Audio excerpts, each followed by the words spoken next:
ഇതുമായി ബന്ധപ്പെടുത്തിയിട്ടുള്ള ഈ പ്രതിയെ പിടികൂടുന്ന സമയത്ത് തന്നെ പ്രതിയുടെ കയ്യിൽ നിന്ന് ചെറിയ ടൂളുകളൊക്കെ പോലീസിന് കിട്ടിയിട്ടുണ്ട്.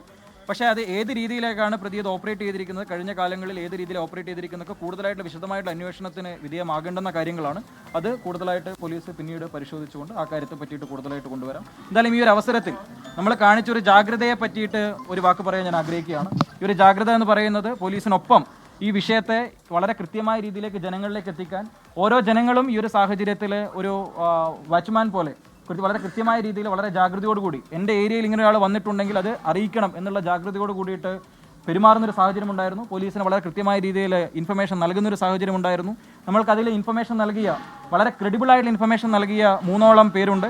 അവരെ കൃത്യമായിട്ട് രീതിയിൽ പോലീസ് ഈ വിഷയത്തിൽ അഭിനന്ദിക്കുകയാണ്. വളരെ പ്രത്യേകിച്ചും തീർച്ചയായിട്ടും ഈ ഒരു വിവരം വന്ന സമയത്ത് തന്നെ ആ ഒരു സാമൂഹിക ജാഗ്രത ഉയർത്തിയ മുഴുവൻ മാധ്യമങ്ങൾക്കും മുഴുവൻ ജനങ്ങൾക്കും ഈ അവസരത്തിൽ നന്ദി പറയുന്നു. ബാക്കിയുള്ള തുടർന്ന് അന്വേഷണത്തിന്റെ കാര്യത്തിന്റെ ഭാഗമായിട്ട് കൂടുതൽ കാര്യങ്ങൾ പിന്നീട് പറയാം. Thank you.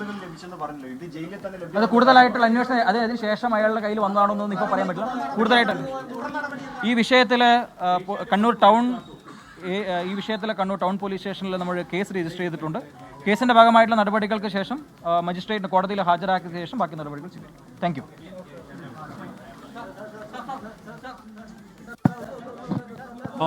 പ്രേക്ഷകർ കാണുന്നത് ലൈവ് ദൃശ്യങ്ങളാണ്, ഇപ്പോൾ ഉള്ള ദൃശ്യങ്ങളാണ്. ഗോവിന്ദച്ചാമിയെ എങ്ങോട്ട് കൊണ്ടുപോവുകയാണ് പോലീസ് ഉദ്യോഗസ്ഥർ സംസാരിക്കുകയായിരുന്നു. 3 കൃത്യമായ ജയിൽ ചാടിയ ഗോവിന്ദച്ചാമി മണിക്കൂറുകൾക്കുള്ളിൽ കണ്ണൂർ പോലീസിന്റെ പിടിയിൽ എന്ന് കേരള പോലീസിൻ്റെ ഒരു പോസ്റ്ററൊക്കെ ഇപ്പോൾ വരുന്നുണ്ട്. കണ്ണൂർ കമ്മീഷണർ പറയുന്നത് ആയുധങ്ങൾ കിട്ടിയെന്ന് പറയുകയാണ്, എല്ലാവരും ജാഗ്രത പാലിച്ചു എന്ന് പറയുകയാണ്, ജനങ്ങൾ സഹകരിച്ചു, ജനം കൃത്യമായി ഇൻഫർമേഷൻ നൽകി, അതിൽ 3 പേർ കൃത്യമായി ഇൻഫർമേഷൻ കൊടുത്തു എന്നാണ് പറയുന്നത്. അപ്പോൾ ആ ഇൻഫർമേഷനെ ഫോളോ ചെയ്താണ് കൃത്യമായി ഇയാൾ പിടികൂടാൻ. എനിക്ക് തോന്നുന്നു ആ ഓട്ടോ ഡ്രൈവർമാരൊക്കെ ആയിരിക്കണം. അതാരാണ് ആ 3 പേർ എന്നുകൂടി കേരളം അറിയാൻ ആഗ്രഹമുണ്ട്. കാര്യം അവരുടെ കൃത്യമായ വിവരത്തിലാണ് ഇയാൾ പിടിയിലായെന്ന് പോലീസ് തന്നെ സ്ഥിരീകരിക്കുകയാണ്. അവർക്ക് അഭിനന്ദനങ്ങളെന്ന് പറയുന്നു. ടൗൺ പോലീസ് കേസെടുത്തിട്ടുണ്ട്, കോടതിയിൽ ഹാജരാക്കി ഇനി തുടർ നടപടി എന്നുകൂടി പറയുന്നുണ്ട്. ഗോവിന്ദച്ചാമിയുടെ ഏറ്റവും പുതിയ ദൃശ്യങ്ങളാണ്, ഏറ്റവും പുതിയ ദൃശ്യങ്ങളും ചിത്രമാണ് പ്രേക്ഷകർ കാണുന്നത്. ഞാൻ നേരത്തെ കണ്ടത് പോലീസ് കണ്ണൂർ കമ്മീഷണർ ഇയാളെ കോടതിയിലേക്ക് അവിടെ നിന്ന് കോടതിയിലേക്ക് കൊണ്ടുപോകുന്നു, കോടതിയിൽ ഹാജരാക്കാൻ കൊണ്ടുപോകുന്ന ദൃശ്യങ്ങളാണ് പ്രേക്ഷകർ നേരത്തെ കണ്ടത്. നാട്ടുകാരടക്കം വളരെ ഊർജിതമായി അവിടെ ഇടപെട്ടു, സഹകരിച്ചു, അവർ തെരച്ചിൽ നടത്തി. അവർ കൊടുത്ത വിവരപ്രകാരമാണ് കണ്ണൂർ കമ്മീഷണർ വീണ്ടും മാധ്യമങ്ങൾ ഏത് രീതിയിലേക്ക് ഈ പ്രതി പുറത്തു വന്നു എന്നുള്ളതൊക്കെ കൂടുതലായിട്ടുള്ള വിശദീകരണത്തിലൂടെ കൂടുതലായ അന്വേഷണത്തിലൂടെ മാത്രമേ നമുക്കിപ്പോൾ പറയാൻ വേണ്ടി കഴിയുള്ളൂ. പ്രാഥമികമായിട്ട് ഈ പ്രതി പുറത്തു വന്നതിൻ്റെ പിന്നാലെ ഈ പ്രതി കുറച്ചൊരു പ്രിപ്പറേഷൻ നടത്തിയിട്ടുണ്ട്, കുറച്ച് കാലങ്ങളായിട്ടുള്ള ഒരു പ്രിപ്പറേഷൻ നടത്തിയതായിട്ടുണ്ട്. വേറെ ആരെങ്കിലും ഇതിലേക്ക് ഇൻവോൾവ് ആയതായിട്ട് പോലീസിന് ഈ ഒരു അവസരത്തിൽ ഇൻഫർമേഷൻ ഇല്ല. അത് കൂടുതൽ അന്വേഷണത്തിന് വിധേയമാക്കേണ്ട കാര്യമാണ്. അതൊക്കെ കൂടുതൽ അന്വേഷണത്തിൻ്റെ ഭാഗമായി പറയേണ്ടുന്ന കാര്യങ്ങളാണ്. അത് കൂടുതൽ അന്വേഷണത്തിന് ശേഷം കൂടുതൽ കാര്യങ്ങൾ ഏതെങ്കിലും രീതിയിലേക്കുള്ള വീഴ്ചകൾ ഇതിലുണ്ടെങ്കിൽ ആ കാര്യങ്ങളൊക്കെ പിന്നീട് പറയേണ്ട കാര്യങ്ങളാണ്. ഏകദേശം 20 ദിവസത്തിന് മുകളിലുള്ള തയ്യാറെടുപ്പായിട്ടാണ് നമ്മൾ പ്രാഥമികമായിട്ട് കാണുന്നത്. ബാക്കി കാര്യങ്ങൾ കൂടുതലായിട്ടുള്ള അന്വേഷണത്തിൽ അതിനെ പറ്റിയിട്ട് ഞാനിപ്പോൾ ഒരു കമൻറ്റ് പറയുന്നില്ല. അത് കൂടുതലായിട്ടുള്ള അന്വേഷണത്തിന്റെ ഭാഗമായിട്ട് കൊണ്ടുവരേണ്ട കാര്യങ്ങളാണ്.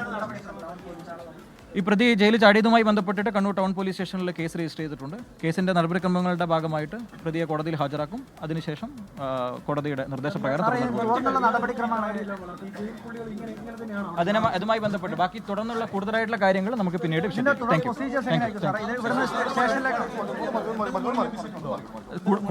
കൂടുതൽ പരിശോധനയ്ക്ക് ശേഷം ഇക്കാര്യം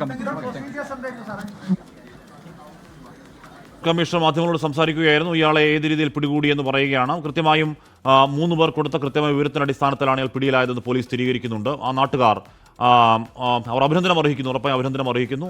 എനിക്ക് തോന്നുന്നു നേരത്തെ ആ ഓട്ടോ ഡ്രൈവർ ഒരു സിനോജോ എന്ന് പറയുന്ന യുവാവ്, അവരൊക്കെ പുറമെ ഓടിയ കാര്യമൊക്കെ പറയുന്നുണ്ടായിരുന്നു. എന്തായാലും ഗോവിന്ദച്ചാമിയെ ഒരു ചുവന്ന ഷർട്ടിട്ടൊരു ചേട്ടൻ ചെറുതായിട്ടൊന്ന് മുഖത്തെന്തോ ചെയ്യുന്നത് പോലെ ദൃശ്യങ്ങൾ കണ്ടു. എന്തായാലും നല്ല കാര്യമാണ്, നമ്മളങ്ങനെ ചെയ്യാം. കൈവച്ചുകൂടാ, കൈവയ്ക്കുക എന്ന് പറയുന്നത് ശരിയല്ല, അങ്ങനെ ചെയ്തുകൂടാ. അങ്ങനെ എന്തായാലും അയാളെ ഈ പറയുന്ന രീതിയിൽ പോലീസ് ജീപ്പിനകത്തെ കൊണ്ടുപോയി കോടതിയിലേക്ക് കൊണ്ടുപോകുന്ന ദൃശ്യങ്ങളാണ് പ്രേക്ഷകർ നേരത്തെ കണ്ടത്. ഇയാളുടെ കയ്യിൽ ആയുധങ്ങൾ ഉണ്ടായിരുന്നു എന്ന് പോലീസ് പറയുന്നുണ്ട്. അപ്പോൾ ആയുധമൊക്കെ ഇവിടുന്ന് ആയുധങ്ങൾ കിട്ടി എന്ന് പറയുന്നുണ്ട്. ആയുധമൊക്കെ എവിടുന്ന് കിട്ടി, ഒഴിഞ്ഞ് വീട്ടിൽ നിന്ന് ഇയാൾ എടുത്തതാണോ എന്ന കാര്യം നമുക്കറിയില്ല. അതോ ആയുധമടക്കം ശേഖരിച്ചുകൊണ്ടുള്ള കൃത്യമായ ആസൂത്രണമാണോ എന്ന കാര്യവും നമുക്കറിയില്ല.